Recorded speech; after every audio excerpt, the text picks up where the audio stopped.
Welcome back to Throttle. Today's video is sponsored by Manscaped, and you're gonna wanna hang around to the very end for a free gift.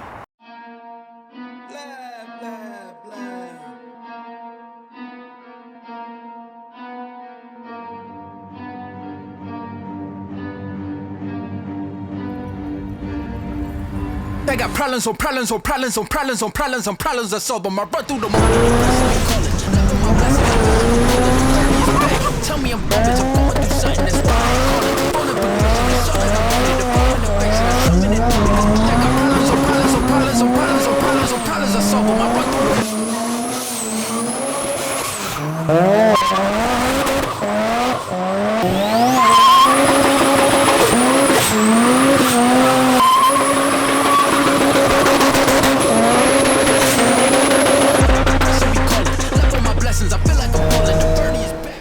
Alright guys, welcome back to the vlog. I got Rickie with me tonight, and I've got the car of the hour, which is our new 1 million subscriber on YouTube. Yeah. NSX. This is a 1991 Acura NSX, hard top, no sunroof, no Targa. This is a rare model. Nah, this is epic spec right here.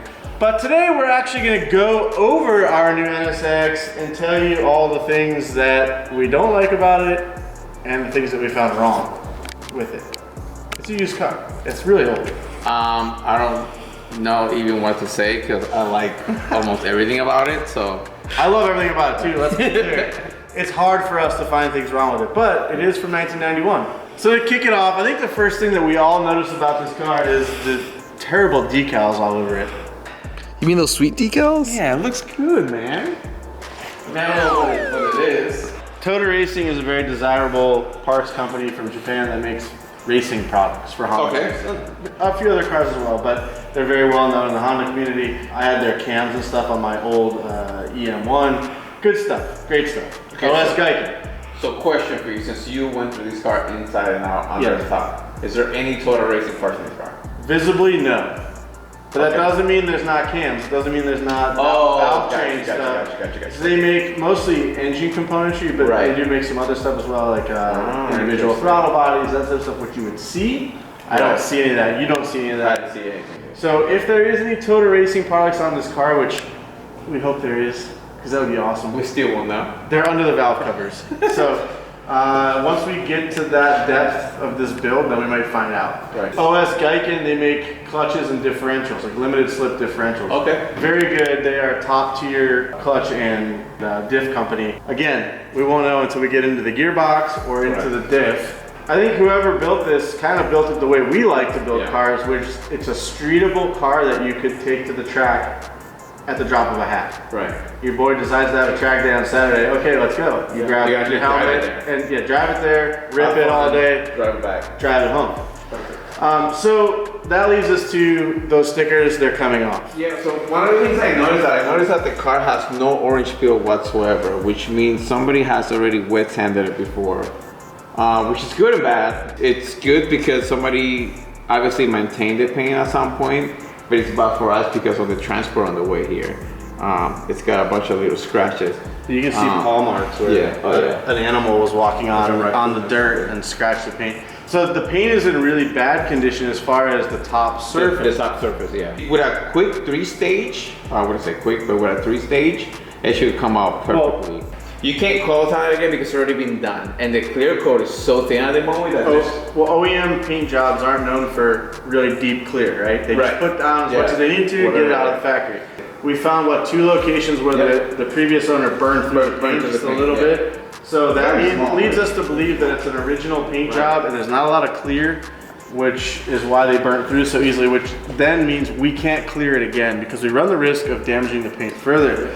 So we're gonna have a detailer come in. I know we just arranged somebody today to come by and actually do a 3-stage. Now this is something Rickie and I could do ourselves. However, we've got a heap of projects around here. So for us, we're gonna let an expert handle it and do it while we're working on other stuff. I saw that this mirror here has some damage on it. On the corner, looks like somebody bumped the wall or something when they were parking. But all in all, I think it's actually going to come up really nice. Everything is complete. We've got all of our fender liners. You can look really close right now, Vic, and you can see the scratches and stuff. And then in a few days, in a few days, you're going to see how it's going to turn out. It's going to turn out really good. We're going to be adjusting the paint, but that leads us to the wheels and tires and the brake setup. If you guys are familiar with NSXs, for their day and time, these were actually a really good brake setup. In fact, a lot of Integra and Civic owners were putting these calipers on to those models because they're a little bigger and a little better. Now, question for you, you may know better. Did they come red from factory? No. So somebody did that. Yeah, the previous owner painted these, and also it looks like he painted the NSX raised letters in gold. So we'll probably be changing that. I don't anticipate us leaving the calipers red. We've never done that before. We may have a color in mind already. And then obviously we've got a nice wheel setup here. These are very timely wheels for this sort of era of build. Yeah. And one thing, it is a very Japanese setup. It has a 17-inch front and an 18-inch rear, which on these cars I think is awesome. In fact, a lot of the 90s sports cars look great with that 1-inch up rear. So I think we'll do something similar. Maybe you guys can leave us some comments in the comment section about what wheels you'd like to see us put on here.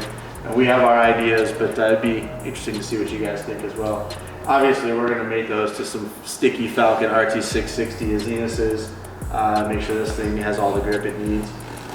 And then as far as brakes go, Ricky, I think we either rebuild these and repaint them, or we go to a big brake kit. We're going to have to check the budget because we're not rich men around here. We're going to build this on a pretty tight budget.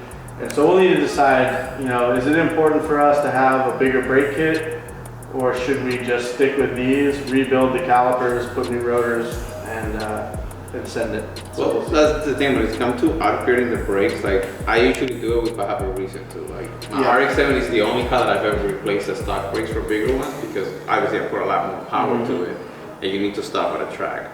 Yeah, I don't think we're going to be doing any power adders on this car. I think we're going to keep it NA. It sounds so good. And we're not trying to go time trial racing or anything like that. So and that's what I'm saying. If we're going to keep the horsepower to where it is, or maybe just slightly bigger, I think this brakes will do just fine. I think just rebuild them and paint them and go for it. Maybe get some drill slider rotor. Better pads, and then go from there. But in the first video, you guys probably picked up that the left rear taillight actually had some condensation in it. And what that means is there's a leak in the light. Like either the seal is not good where the factory put the clamshell together and sealed them, or the back side of the taillight usually has a foam, this era of car has like a foam seal that goes between the chassis and the back of the light. A lot of times those will age and get a tear or just crack and allow moisture to seep in there into the back of the taillight, and usually around the bulb holes or something you get water in there. The nice thing is this car's been sitting inside for what, a week now? About a week, or so?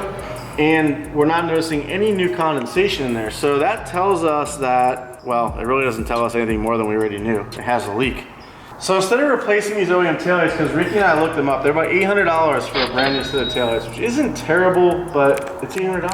Right. And it might just be a simple fix in that we could either pull the taillight out, find somewhere where water might be getting in and reseal it, or just spend $80 on a set of brand new OEM seals for the back of the light and reseal the light, and that will solve the problem. So we have to decide. I think we'll start by taking the light out and having a look at it, see if there's any obvious cracks. One of my favorite things about this rear end is this Honda center garnish, man. It's like in the States we get the Acura badge on there and it's on the outside. I love how the Honda badge is laid inside the light, protected. It's so cool. A lot of guys in the US actually changed the Acura one to the Honda one. So we get to start with it.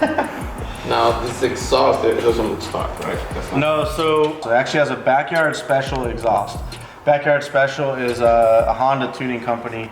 I knew them from my EG and EK days because they made some cool wings and stuff like that, aesthetic stuff for the Civic chassis. I did not know that they made an exhaust for the NSX. I don't love the tips, if I'm being honest. They're kind of thin. They look like really stock looking almost. And to be honest, the note is not that much overstock. So I don't know if that was from Japanese requirements per their road laws over there. The one little Easter egg that we found walking under this thing was that it has aftermarket exhaust manifolds on it. So it is a complete backyard special exhaust package with cats. I think we'll end up upgrading the exhaust, put a little higher flow muffler in there and get a better sound out of it. So hopefully we can accomplish that. Maybe there's something on the market already, or maybe our friends at Gretty will make us a custom exhaust, which would be pretty coal.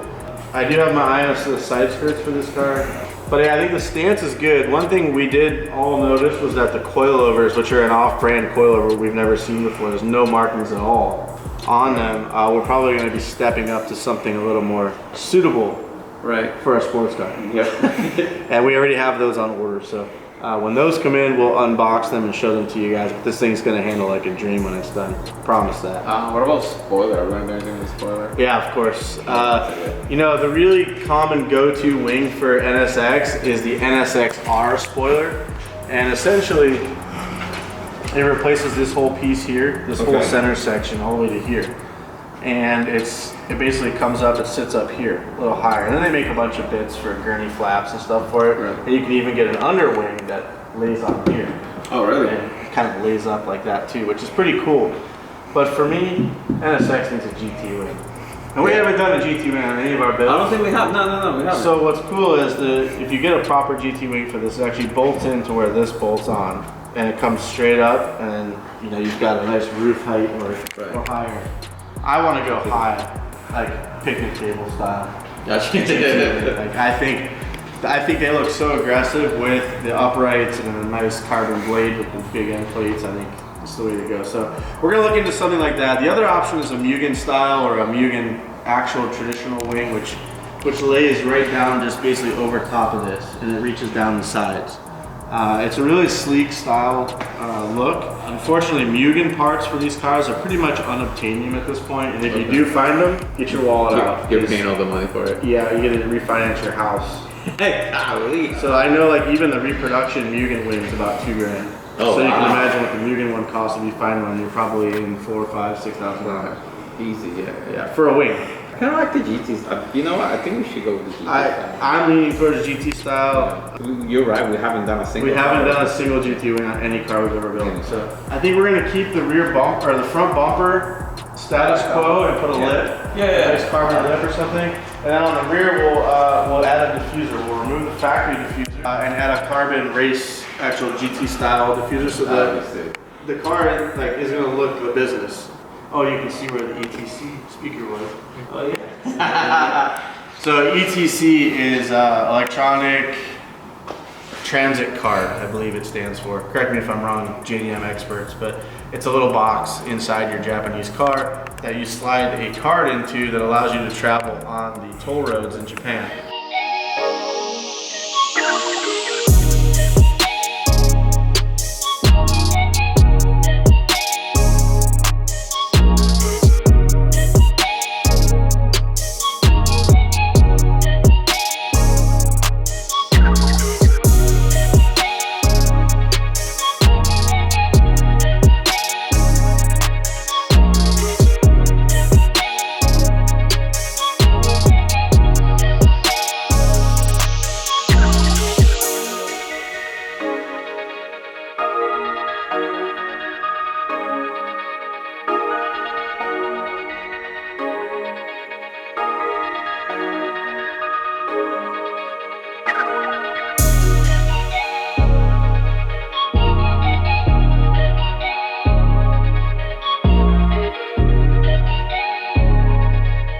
But the interior is where this car really shines for me. It's obviously a sports car inside. Yeah. Everything is sports car. There's nothing in here that screams pedestrian to me, like street car. Everything is very driver friendly. I really, honestly, Ricky, you know, you and I have redone Rick's Porsche, and I think that was probably the most extensive interior we've done. Yes. I mean, we did everything from laying the 22-piece carpet kit to rebuilding the dash, door cards. You did a sound system. Like, that was very detailed and intricate. This car does not need that level of work. Have no rips, tears, wear marks. I mean, they're in very good condition. Again, I'm gonna ask the question, if any of you know what these seats are, please speak up. It looks like a stock bottom power seat from an NSX mated to an adjustable back racing seat. I haven't been able to find any information on these whatsoever. Everything works power-wise, and they are super comfortable. So I can tell you right now that if we do anything with these seats, it will be recover them just to put a logo on the headrest or something, because otherwise we're leaving them alone. I think they're great. Interior-wise, maybe try to source some new floor mats, which I don't know that are still available. A lot of these trims are still available from Honda from the factory still.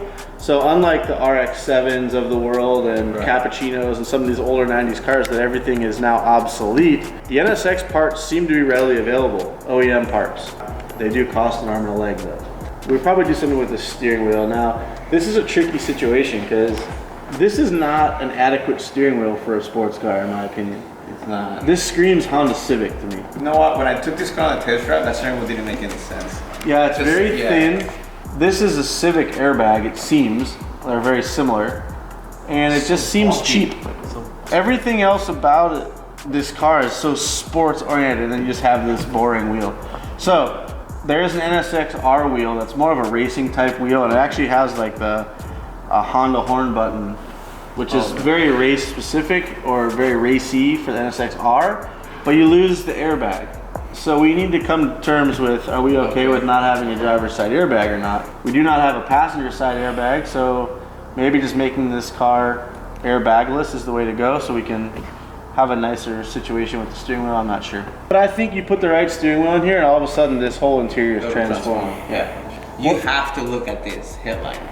Alright, so the next thing we should talk about is probably the car audio that this car has. It actually already has a really nice deck. It has a Kenwood deck, it looks like a double din. It's probably a DVD player. Oh yeah, it is a DVD player as well. Unfortunately, it doesn't work though because it's Japanese domestic market. It doesn't work? So the radio station. I never turned it on. It turns on, but you can't get any stations. Or because it's, I mean, you can put a CD in there, but who has CDs? We gotta modernize the audio. That's what we do in all these cars. One thing that we found when we were looking at the online parts for this car, they actually sell an adapter plate for here, and you can actually mount a separate screen on top of it. You can actually essentially have two screens in here, which I think it'll be pretty cool. Yeah, so Honda actually offered a navigation system, which I can imagine couldn't have been that great in 1991. Correct. Probably looked like a Pac-Man game or something. A backup camera? I think we need to add the Metro. Oh, yeah. That's such a... I-beam, the one we put in the van. Yeah, in the van, yeah. Front and rear cam. That's such a nice camera. Yeah, that will work great in this car too, because rear visibility is not good in this car. On any old school Japanese that's like kind of sporty, like the FDs, I can't see anything when I'm backing up with the FD. So video camera rear view mirror will be nice. Nice upgrade for this car and bring it up to speed. Now this shift boot, you mentioned this before when I asked you, but for the people that don't know, that thing looks really freaking cool. So this is NSXR trim. So it comes with a carbon fiber look little insert right here, and then this like jersey style shift boot. And that just bolts in underneath this thing. So we'll probably retain this. They put a little gear selector sticker on there so you know it's not a 6-speed, I guess. But or you just I don't like the little sticker, but I like everything else about it. Yeah, we can take that off. But it's for people like jump in your car to drive it, so they know how the gear pattern looks. Yeah, like me when I first got in here. Don't go to fifth or reverse. Yeah. Anyway. I don't know that we'll do much with this. This is cool. Maybe we'll look for a nice shifter, NSXR shift mechanism itself to shorten the shifter, but the shifter feels good. It does. The only thing I noticed is that when you're in 4th gear and you go to find 5th, you really have to pull it towards you. Like, a lot of cars you can just push, right? It'll kind of guide you out. This one's going into 3rd every time. You're not even, like, literally have to grab it and pull it over. I don't like that. I think a sports car should be very fluid, and that almost feels gated to me. Any slip and you're in 3rd gear, and you're high RPM. You can see it from here how much you're going over. Yeah. So I think we may look into a little upgrade on the shifter. Okay guys, we hope you liked the update on the NSX. We are so excited to get started on actually getting parts and starting to work on this thing. It is going to be an epic project. If you guys want to see what happens with this car, please comment down below, like and subscribe to the channel for all the updates. Before we let you guys go though, check out a word from Manscaped and collect that free gift. Today's video is sponsored by Manscaped.com. Well, Christmas came early for me this year because I was gifted the new Performance Package by Manscaped. Let's check it out. Your jingle balls will thank you because Manscaped has created the world's first all-in-one men's grooming kit that has you covered from head to toe, literally. The Lawnmower 3.0 waterproof cordless trimmer is built with advanced skin-safe technology, which helps reduce nicks and cuts on your most sensitive areas. It has this cool little LED which will help you when you're grooming the nether regions. Along with the Lawnmower 3.0, you also get a charging port as well as a cable. And here's a little stocking stuffer for you. Crop Preserver Ball Deodorant and the Crop Reviver Ball Toner Spray. This is a game changer. Oh man, it smells nice too. New to the collection is the Weed Whacker Nose and Ear Hair Trimmer. I had no idea I needed this so bad, so huge shout out to Santa for hooking it up. The Weed Whacker has 360-degree rotary blades and the same skin-safe technology from the trimmer, so it helps prevent tugging and tears. Manscaped is no longer for just grooming below the waist, fellas.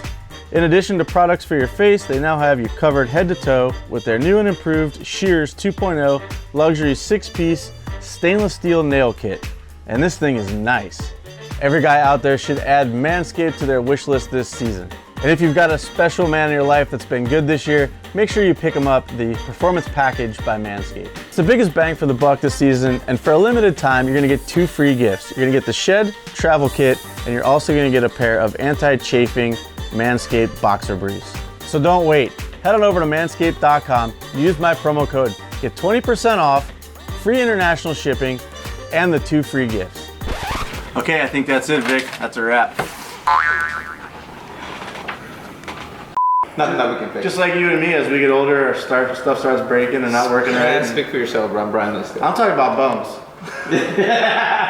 Anyway. Your bones still work, Vic? Ask your mom. Oh!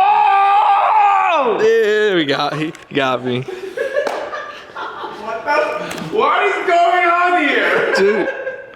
Dude, we did that Manscaped ad, and all I can think is jokes. I wasn't even there for that. All right. Oh.